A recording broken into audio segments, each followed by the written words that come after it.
Hello, and welcome to the How to Make a Podcast podcast. My name is Casey Ruff from Boundless Body LLC, and I am the host of Boundless Body Radio. Before October of 2020, I was not a podcaster. Now, I have recorded hundreds of episodes featuring incredible guests, created tons of helpful content, and have consistently generated thousands of downloads every month since I began. I'm just a regular dude trying to share a message, and now I'm ready to show you my process, my successes and failures, and everything I've learned along the way to help you start your own podcast. Together, we'll explore the entire process of having a podcasting idea and take it all the way to publishing your first episode and explore all the steps in between. Then, I'll give you all the tools that you will need so you can record as many episodes that you want to release after that. Podcasting is one of the most enriching skills I've ever added to my life, and I've learned a ton by talking with some of my heroes and sharing it with anyone who wants to join us on our journey. So, sit back, grab a notebook, take some notes, and welcome to the How to Make a Podcast podcast.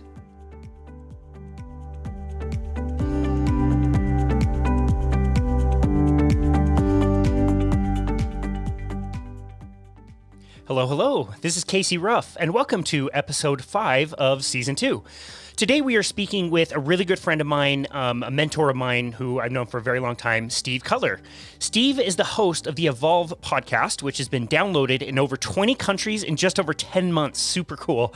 Steve has been hosted on our primary podcast, which will be released in January of 2022. So be sure to check out Steve's story on Boundless Body Radio when that comes out. Steve Cutler, welcome to the How to Make a Podcast. Hey, thanks for having me. Absolutely. Great to be here. Such an honor. Thanks for appearing on a podcast with such a silly name. No, I actually love the podcast. I think it's a great niche. I think it's super cool that you're doing it. Well, thanks, man. It's kind of fun. You know, you and I kind of worked together initially when both of us were getting started with podcasting. We started at about the same time. And so you and I have kind of learned this process together, and we meet up, once a month. We text all the time. We call each other, share ideas back and forth. And so it's really cool to have you on. And I really want to learn about your process and how it has evolved over time. When was it first in your consciousness that you wanted to start a podcast? Yeah, that's a good question, but I'm not really sure what the answer is. I probably 15 plus years ago, 15, almost 20 years ago, I had a radio show on Saturday mornings that was like a health and fitness radio show. And I had such a great time doing that show. But that was typical at that time, that if you didn't live in the area that you were putting the show out, you couldn't continue. I mean, podcasting is pretty amazing, where you can podcast from literally anywhere and get it out there, and you don't have, it's not location specific. Radio at the time, if you couldn't get into the studio, there was no way you could produce. And so, we lived in the Utah, Salt Lake City area at the time. And we were moving to Cincinnati, and I had to get above my radio show. And so ever since then, I thought, God, it'd be fun to do another radio show. And then as podcasting started to take off, there was this idea that, well, maybe one day I'll start a podcast. And then, the pandemic hit. And I think you and I had the same idea at the same time. And so one day when we were out grabbing some food together, sure enough, I think you were further down the road than I was, but we had that idea and got rolling on it. And not just grabbing any food either. We were grabbing the best avocado toast in Utah at the Honeysuckle Cafe. Such great memories meeting there every month. It's so great. Yeah, such a great place. We actually got our pies for Thanksgiving from there as well. Oh, that's awesome. That's great. Now, that's a really cool point about podcasting. I mean, you're taking this call not from your normal studio. You're taking this call on vacation 300 miles away, and we're able to shoot, audio file up into the outer space and bounce it back off a satellite and back down. It's pretty cool that we have this technology. Along with understanding, when you wanted to start a podcast, tell us a little bit about why you wanted to start a podcast. What was your purpose? I just love talking to people. I mean, one of my favorite things to do is to have conversations with people. But also I felt like that over the years through leadership development, coaching that I've done, and then speaking engagements, I thought there's a message out there with a wide variety of people that we could put out that might be beneficial, might be helpful. And so I think it was a combination of my selfish desire to talk to interesting people, and then maybe a little bit more of an altruistic, let's get some messages out there that will help people. I think that, early on in the pandemic, when you and I got on the phone and we were talking about what we're seeing and what's going on around us, I noticed that the pandemic and being at home and, not being around other people was really tough for a lot of people. And when things started to loosen up a bit and people started to go out a little bit more, I ran into people that I saw and thought were really, inspirational people, tough people, and their whole world had been pulled out from under them. And I think one of the things that I was fascinated with as you and I talked, and then my co-host, Miles, the three of us would get on phone calls, and we just noticed that there were a lot of people that when they didn't have their normal day-to-day life, the entire rug had gotten pulled out from under them. And I thought, gosh, you know what? There's more to life than just the one or two things that we have in our day to day. And I think it's probably time for us as a society to evolve and get better and have a wide variety of interests. And so that's really where the idea for the podcast came from, I think, was just to say, what if we just introduced a wide variety of topics to people and helped people to understand that the two or three things that they focus on in life don't just have to be those two or three things. And if they expand beyond that, they might have some more interest and they might become more interesting. And who knows where their life can evolve from there. I love that. I love the idea of evolution, evolving. I love that you chose that name, the name for the branding as well. Can you tell us a little bit more about why you chose your format? You do an interview style kind of format. You could have done a solo podcast, but instead you decided to interview other people. What was it about other people's stories that you wanted to share so much? Well, I think, for me, I've always loved hearing about people's stories and talking and conversing. And so, we've actually tried a few different parts to our format, I guess. We've done where just my partner and I talk. I've done a couple of them where I'm just sharing an idea here and there. But at the end of the day, I just decided that because I love talking to people and I love asking the questions and having interesting conversations, that was the most authentic format for me, because I want to know about other people. But I also like to have that interesting back and forth. It's not, our podcast is one where it's not just interview style, it's more conversational in nature. And we ask questions, but at the end of the day, we're looking for good back and forth. And so I think part of the reason why was that just was the most authentic style for me. I love that. And I love how your podcast has evolved over time. I mean, you have had multiple different formats. You've had some where you were the solo interviewer. You've had co-host most often. Usually that's Miles Riley, one of our friends that we've already mentioned. You've had a third co-host. You've had guest co-hosts. Can you tell me what kind of challenges that brings up when you're not the primary person doing the interview and multiple people are asking the person questions? Well, yeah, I think the first challenge we had when we had three co-hosts, it was hard for all of us to get on the same page, and so we tried to figure out, what does that look like? How do we structure this? What's the flow? And at the end of the day, it just got to the point where we realized that having three co-hosts at that time was probably not the best format. Different levels of commitment, different interests in the podcast, and so. That format didn't quite work as well as we had hoped. And I think getting everybody on the same page so that there was a cadence and a flow and a rhythm to the podcast was really difficult. Now, I know some people that works great for them, but that just, it wasn't the best for us. And, like I mentioned before, doing it by myself and interviewing another person, that works fine from time to time. But I really find a lot of value in having a great mix of people there. In fact, recently we've gone to interviewing people in-house, and we're going to be moving to more of a video-based podcast. We'll still be releasing audio, but we're releasing more video.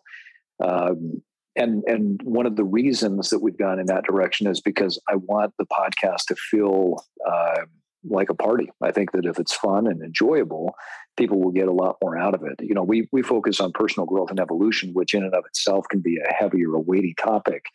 And I don't want the podcast to come across that way at all. I think that far too many people take their lives too seriously. And so by having the podcast in more of a lighthearted, fun, entertaining format, I think that's going to be a better thing for us. That's great. I definitely want to talk about that. Before we do, I want to talk about you and your co-host. This has been the most, how should I say this? It's been the most kind of flowy that I've ever heard the two of you. I mean, you and Miles and I were all part of a book club, which I have questioned you in the past. Was it a book club with a wine problem or a wine club with a book problem? And so we're definitely used to having, great conversations between the three of us, but it's really challenging in a podcasting format when you're bringing somebody else on. But you guys you're getting so refined with your process. It just really, truly gets better and better every time I listen. Yeah, I appreciate that. It's something that definitely has taken some time. And we've had a lot of conversation off camera and off recording to talk about how does that work? What does that flow look like? And I think that when we decided on a few goals for the podcast, it really has just helped us to create a lot better flow. And then we're very direct and open with each other about what we think is working and what we think isn't working.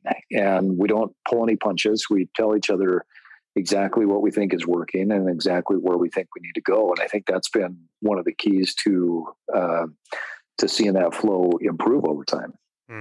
Can you tell us a little bit about your process of finding and vetting your guests?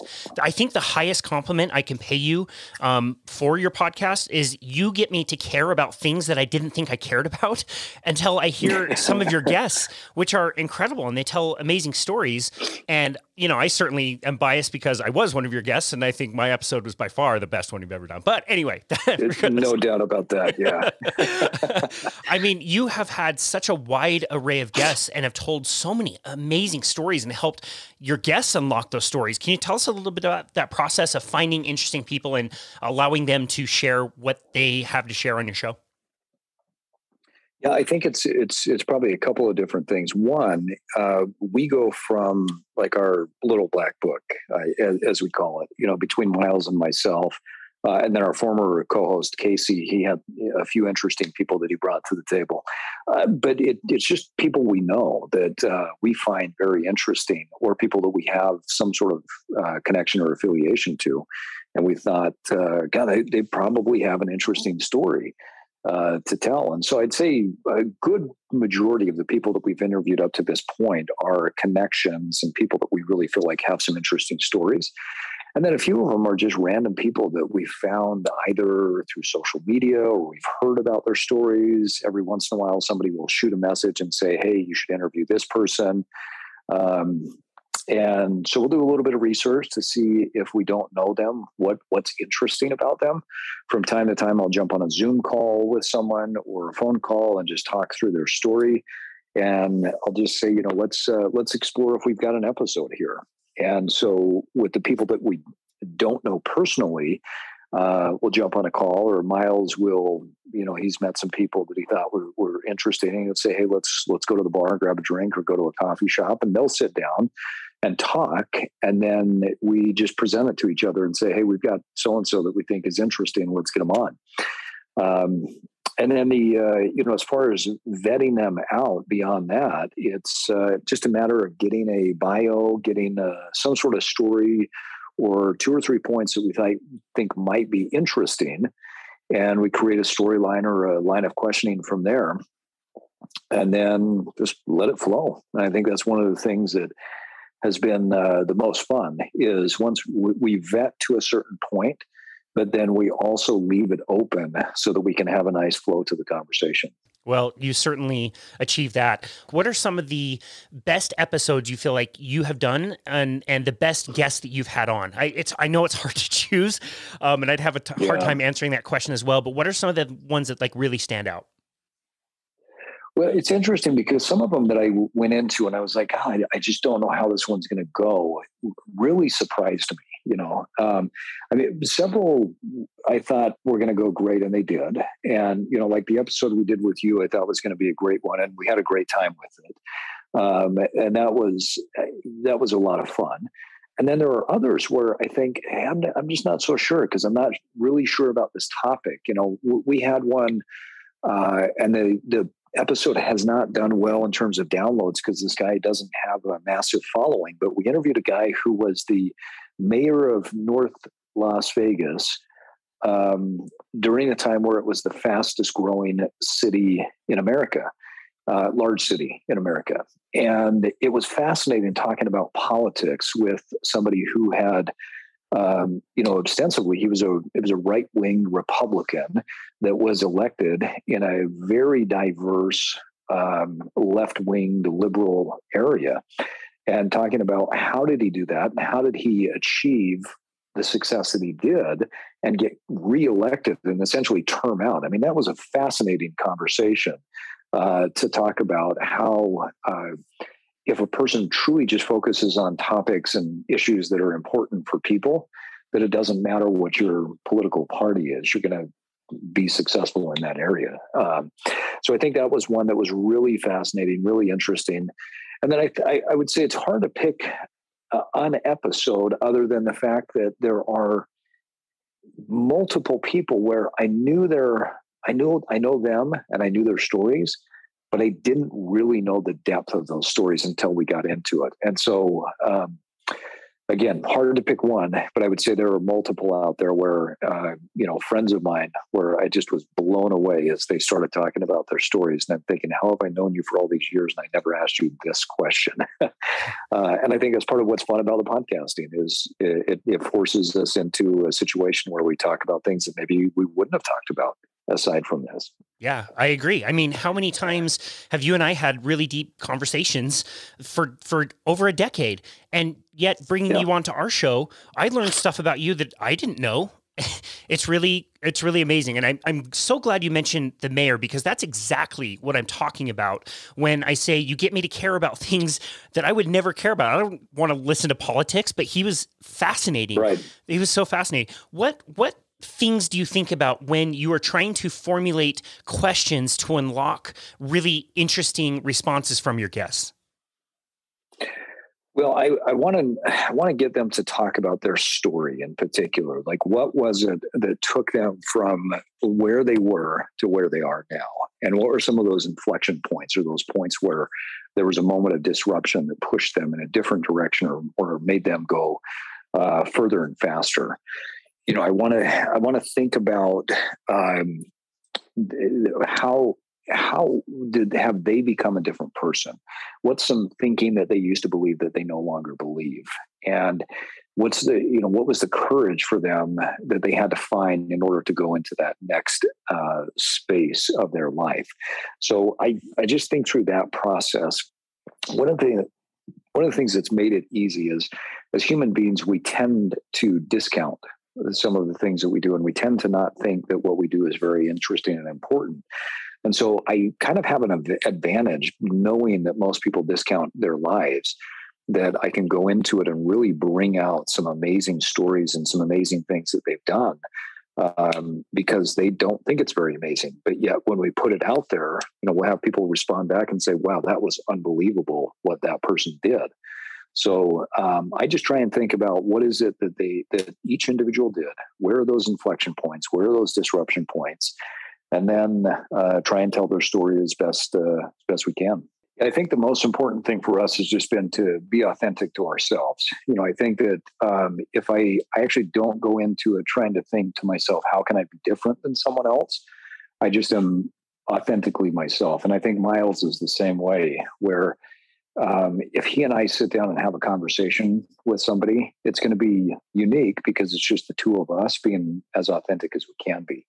And I think the challenge that some people get into is they may look at another podcast, or they may look at another person and how they interview and say, well, I want to be like that. And while I would love to have the amount of downloads and views and all of that guys like Mike Rowe or Joe Rogan or some of these top podcasters have, I'm not them. And so I'm not going to try and do something in a way that is their style because I have my own and Miles has his own. And so we just try and be as authentic as possible. And, the parts where we disagree on things, we actually try and play that up a little bit more because we believe that, this is a form of entertainment.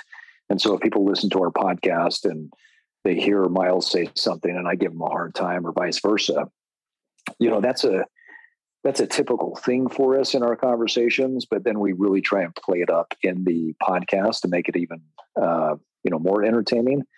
And so I think there's that true authenticity. If you're really interested in something, if you're really passionate about something, that authenticity is going to come out and that's going to be unique.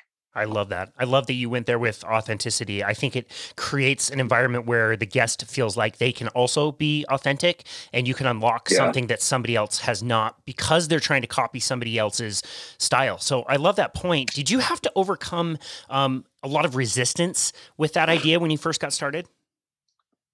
Well, yeah, I think with any creative endeavor, you're always overcoming resistance. I mean, the first and most important is the resistance to get started. That was at a certain point, I had talked to enough people that had started that I finally just said, the hell with it. We don't have everything we need. We haven't thought through all the details, but we're just starting. And so we're going to make mistakes along the way. And that was probably the biggest resistance. And then I think the second biggest was just a matter of saying, okay, how true and authentic do I want to be to who I am as a whole person? Because, in a leadership situation, let's say that I'm leading a group of people in a professional setting, there's a significant portion of my personality that I'll either turn down or completely shut off. I might not be authentically bold and brash. I might not be authentically humorous. I may pull some of those things back in a professional setting. And so I think one of the points of resistance that I felt was just asking myself, okay, if there's 50 different aspects of who I am with my personality, am I going to show all 50 or am I going to choose these 25? And that's who and what my brand is going to be. Mm-hmm. And ultimately Evolve is just an expression of who I am as an individual. And so I decided that in order for it to be successful, if we are going to be successful over time, it needed to be all aspects of it. And, I think about a conversation that I had with my dad one day, and he said, hey, listen to some of your recent episodes and you really do a good job. My only criticism is you cuss way too much. And I said, well, I actually think I cuss the exact amount that I want to cuss because it's true and authentic to who I am. And I don't hold back. And, that was a moment where, I realized that I was on the right track because I wanted to be a little bit disruptive to certain people. And not that I'm trying to go out there and just cuss for the sake of cussing, but I truly believe in certain things. And I believe that utilizing taboo words and utilizing things that shock your system and disrupt are important in life. And that's authentic to who I am as a person. That's authentic to how I live my life. And so that was, I think that was probably one of the biggest pieces of disruption that I had to overcome resistance that I had to overcome was just to say, I'm going to be completely authentic in all aspects of who I am. Man, I love that. I mean, what an opportunity for you to be unauthentic. It's your own dad giving you a criticism. That's really hard to overcome, and to hear that and appreciate that and still decide to do it your own way and your own style, I think is phenomenal. That's so cool. You mentioned success, and we kind of have a fixed definition of what success is before we realize that success can have a lot of different definitions. And so what things, either objective or subjective, tell you that you are successful with your podcast? Yeah, I don't know, to be honest with you. I mean, that's one that I think it's really tough for me to determine because it's so new. There are times where I look at the fact that we have dropped over 40 episodes, full-length episodes, but we've got over 90, almost 100 total episodes with some of our short episodes down. And so it feels like we've done a lot. But at the same time, I have to look back and say, you know what? Here I am in November, and we just started this thing in February. So, the fact that I'm trying to determine what the hell success is almost seems a bit egotistical, but I do it way too often. I look at the numbers and I go really excited when the numbers look good. And then when the numbers look like shit, I'm like, maybe we should stop doing this. Are we really making a difference? So I don't know. I mean, maybe a year or two from now, I'll know what success is supposed to be. But I have a hard time defining it right now, just because I don't really have enough reps in the business to say that we've achieved that. If there is any point of success, it's the fact that we have made it this far. We have had downloads in, I don't know, well over 20 countries right now. And for some reason, in the last few weeks, we're bigger in Mexico than we have been in the U.S., which I have no idea why. We're not promoting anything in Mexico, but we don't promote anything anywhere. But for some reason in Mexico, we shot up in the last 2 or 3 weeks. And then, we've transitioned recently into a new studio, and we're doing the video-based podcasts, and we're getting people coming in to the studio, which is making it a lot more fun and more of a party. So the fact that we are achieving that part of my vision of doing it in-house like that, I think that's been a point of success. But aside from that, I really don't know what success is or how to define it right now. Well, I think that's a fair answer, honestly. And one of the things I really love about that answer is you have already verbally committed to continuing to do this process. I see so many podcasts that have started, they did 5 episodes, nobody downloaded them, and so they stopped. And they weren't willing to continue to do the hard work that it takes to have that staying power.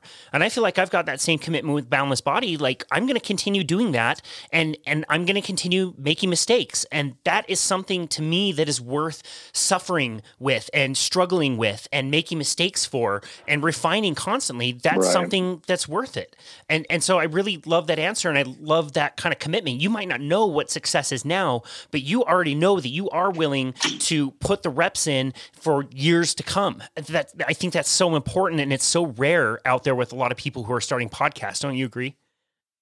Yeah, I think so. I think that, well, and really with anything in life, it takes time to develop the skills to get good at something. And I think we're just really getting started.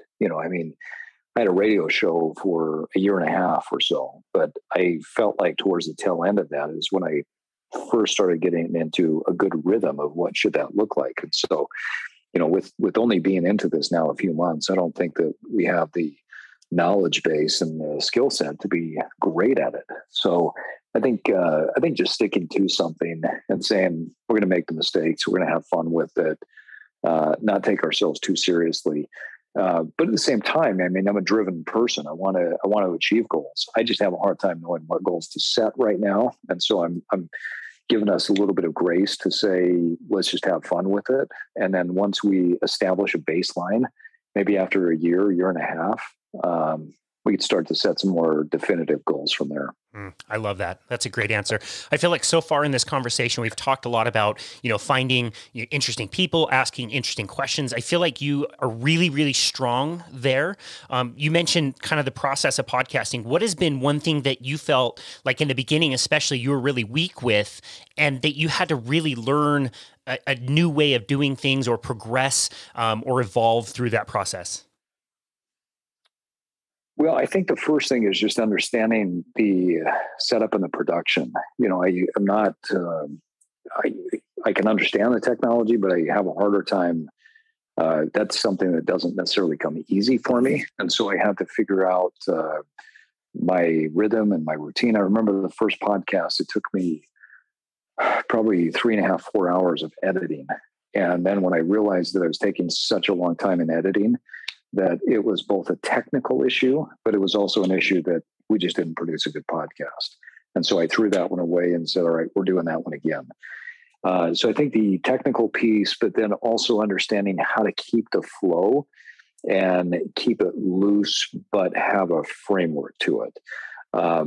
Great podcast in my mind where it's like a format similar to ours should be a great conversation, but there should have a frame and a structure to it to where you feel like you're being entertained and educated along the way. So I think those are probably the two most important things that I've had to learn and grow in, is the technical aspect, but then also the how to balance the rigidity of a line of questioning without it feeling rigid and keeping it into more of that conversational style. Mm.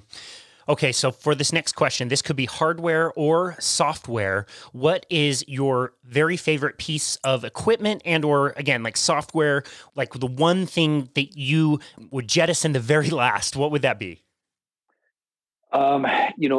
We've kept it so simple at the beginning. We're recording over Zoom, microphones, and then, I would utilize my iPad for everything, editing and uploading. So I would say the most important pieces were the mic, the headphones, and the iPad. As far as what I would get rid of, I don't know that I would get rid of anything because we just kept things so simple at the beginning. If anything, I would get rid of that simplicity, because I think we probably needed a little bit more. We needed a mixing board, we needed a few other things. And so as I look at and listen to some of the episodes that we've recently done where we actually have a mixing board on everything, it sounds a lot better. So I think I would get rid of the simplicity and make it a little bit more complex over time, so that sound quality and everything is much better. I love that. It fits into the next question perfectly too. We talk a lot about evolution and disruption, and you have changed your format several times, and you've already mentioned this new open studio. So can you tell us a little bit more about the studio change and how that's going to disrupt and evolve your podcast? Yeah, I think a couple of things. One, it gets people in-house more, which is great. So we have a much easier flow to the conversation when people are just sitting right there.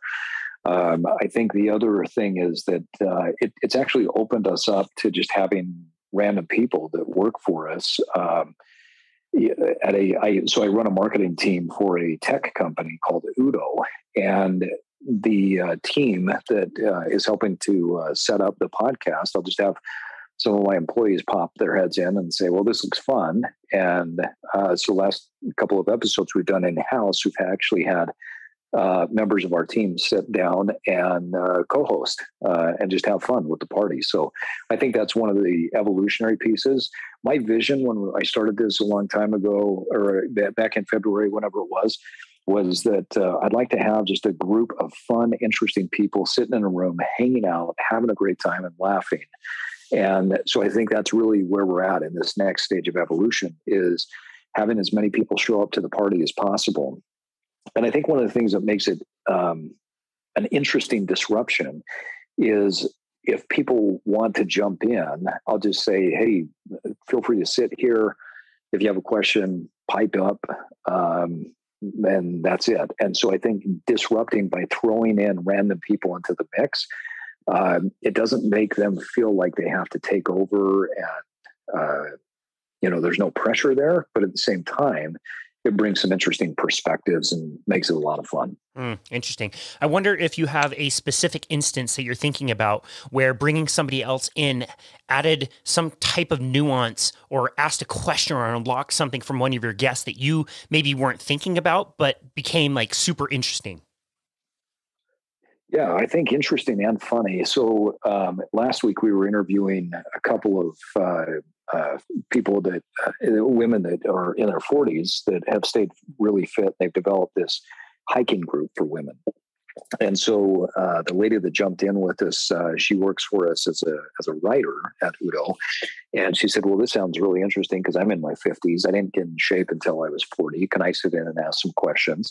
And she had some really poignant questions. But then the other thing that we found out, I knew, and that was really fascinating, I think funny, was she and Miles, my co-host, really connected because they both like to box.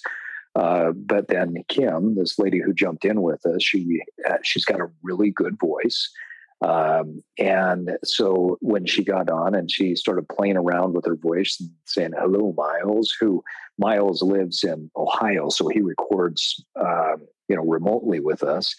And Miles is like, oh my gosh, I love your voice. So they had this really funny interaction throughout the entire episode where we were just dying laughing. It was like this flirtatious back and forth because Miles loved Kim's voice. So I think that was one of those situations that just brought a curveball into it that we had not expected. I figured that she'd have a few good questions, coming from being 80, 90 pounds overweight until she got into her 40s to talk to these guests. But it was the sexy voice interplay between her and Miles that, created some fun disruption there. Man, I love that. I think we try so hard to control everything all the time, and it makes our egos feel great when we think we have control of something we really don't. So I really love that approach to just letting things flow freely. Has it been difficult to have these ideas of what you kind of want to talk about, but also be willing to throw those aside if the conversation goes a different direction? Not really. That part is, I would much rather just have a conversation flow than get through all of my questions. And that's kind of my goal each time. I think what's more difficult for me is to come up with all the questions and feel like I have to get through them all because the conversation is not flowing as well. And we've had a few of those where I think it worked out well. I don't think it was a, complete failure. But I like the conversations flowing more than I like saying, okay, I'm going from the next question to the next question to the next question. And what I find is oftentimes when the conversation flows, I'll look down at my questioning and I'll think, okay, we hit on every topic, even though we didn't hit on every question. So, the harder thing for me is going question by question. Mm. Yeah, that's great. I think it's a good idea to kind of storyboard a few things, but also, like you said, like flow with the conversation. You do such a great job of that. It's one of the reasons why the Evolve podcast is, one of very few that I basically can count on one hand podcasts I listen to every single episode. I always learn not only from your guests, but from you and your co-hosts and the way you do things. It really helps me with my process and try to find ways to, incorporate more of that flow into my conversations. What advice would you give to somebody who's listening to this that's maybe thinking about podcasting or maybe they just started? What advice would you give to somebody who is looking to go down this path of podcasting? Just start and put content out there and realize that you're going to make a lot of mistakes and you're going to fail, and that's okay. So if you want to get going, then get going. I think that it's far too often we just don't try, number one, and then we don't stick to things. And so I would say just start and then just stick with it. We already mentioned the resistance, and I know that both of us have a shared interest in Stephen Pressfield and his book, The War of Art, which is phenomenal. Yes. And I think one of the strongest forms of resistance is, yes, I'm going to do this for sure tomorrow. And tomorrow never comes. And so I think that's such great advice to just start, push record. That's the hardest thing to do when you're thinking about something like this. And you're right. That's a really great piece of advice. Where can people find you and where can people find your show? So easiest way to find me is on Instagram at Steve Cutler with an underscore at the end, or evolve _cast. Those are the two pages that we update the most on Instagram. They can find the podcast really on any podcasting app, and it's the Evolve podcast. But if they want to find us for the first time, it might be easiest just to go to evolve-cast.com, and you'll have access to the podcast there. Fantastic. We will link all of that in the show notes. Steve Cutler, it is just always such a pleasure to talk to you, and I'm so grateful for you and your life, for everything that you've helped me with in my personal and business life. I really enjoy our conversations, including this one. So thank you so much, host of the Evolve podcast. Thanks again for coming on to our show today. We really appreciate you. Yeah, thank you. It was a lot of fun.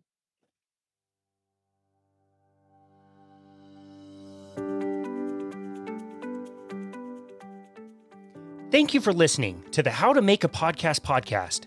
If you enjoyed the episode, please leave us a rating and review on Apple. Also, be sure to check out the show that made all of this possible, Boundless Body Radio, where we provide tons of helpful and informative content, feature incredible guests, and talk all about health and wellness. Cheers, and thank you for joining us on the How to Make a podcast.